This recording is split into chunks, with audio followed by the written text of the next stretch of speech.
Have you ever wondered how poison affects the human body? This question might seem a bit macabre, but the intrigue of poison has captured human curiosity for centuries. From the earliest hunters using poisonous plants to paralyze their prey, to the arsenic-laced cosmetics of the Elizabethan era, to the deadly concoctions brewed by modern-day criminals, poison has played a rather dark yet fascinating role in our history. But it's not all doom and gloom. Remarkably, the same substances that can snuff out life in a heartbeat have also been harnessed for good.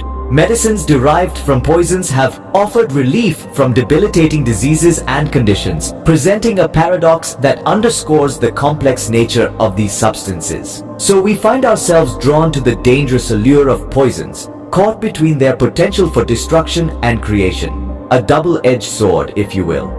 So, what exactly is a poison and how does it wreak havoc in our bodies? Let's delve deeper into this captivating conundrum. At its core, a poison is a substance that can cause harm or death when introduced to the body. This introduction can occur in a number of ways, including ingestion, inhalation, absorption through the skin, or even direct injection. Now, not all substances are poisonous in and of themselves. Rather, it's the dosage that determines whether something is a poison or not.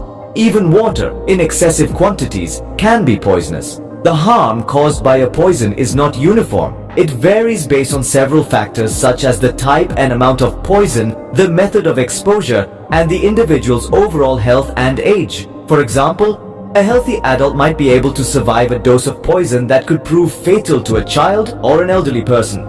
Now that we know what a poison is, let's delve into the different types of poisons. Poisons come in many forms and can be classified based on their origin, chemical structure, or the way they affect the body. Let's start with the origin of poisons. They can be broadly categorized as natural or synthetic. Natural poisons are those produced by living organisms. Think of the venomous bite of a snake or the deadly toxins in certain mushrooms. On the other hand, synthetic poisons are man-made, created in laboratories for various purposes. Some pesticides and chemical warfare agents fall into this category. Now, based on their chemical structure, poisons can be organic or inorganic. Organic poisons contain carbon atoms and are typically produced by plants, animals, or bacteria. Inorganic poisons, however, lack carbon and are often derived from minerals. Lead and arsenic are examples of inorganic poisons. Let's move on to how poisons affect the body. This is where it gets really interesting. We have neurotoxins, cytotoxins, hemotoxins, and myotoxins, each with a unique modus operandi. Neurotoxins target the nervous system. They interfere with nerve function, leading to symptoms like paralysis or even death. The venom of the black widow spider is a notorious neurotoxin. Cytotoxins, as the name suggests, attack cells directly. They can cause cell death and tissue damage. Certain types of snake venom are cytotoxic. Hemotoxins affect the blood and circulatory system. They can cause blood clotting or prevent clotting, leading to internal bleeding. The venom of vipers and rattlesnakes often contain hemotoxins. Finally, we have myotoxins, which affect muscles, causing weakness and potentially paralysis. Some types of snake and spider venoms are myotoxic. Each of these poisons has a unique way of causing harm, so how do they do it? Stay tuned to find out in the upcoming segments.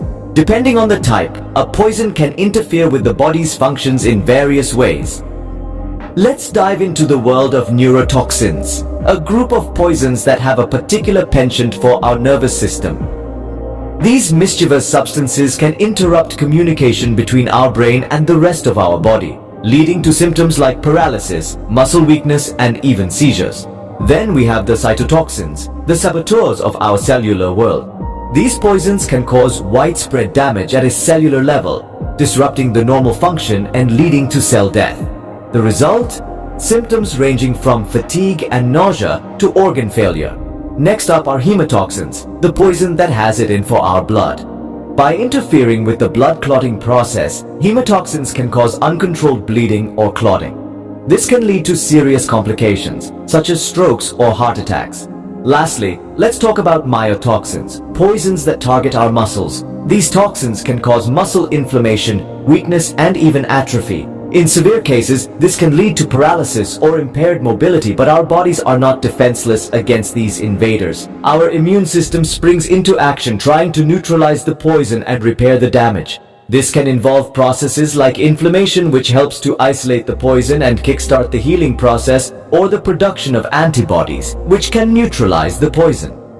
Medical interventions can also play a key role in battling poisons. This can involve treatments like antivenom, which can neutralize certain types of poison, or supportive care, which can help manage symptoms and support the body's healing process. The world of poison is a fascinating, albeit dangerous one. It's a testament to the complexity and resilience of our bodies and the lengths they'll go to keep us safe. But it's also a stark reminder of the dangers that lurk in our world, both seen and unseen.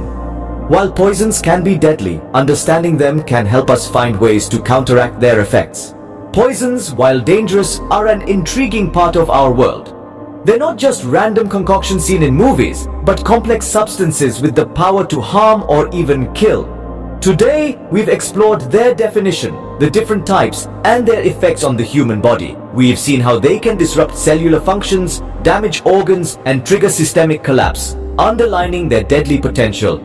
Yet poisons aren't inherently evil. Understanding them is pivotal, not just to mitigate their harmful effects, but also to harness their potential benefits. For instance, in the realm of medicine, some poisons are being repurposed into life-saving treatments.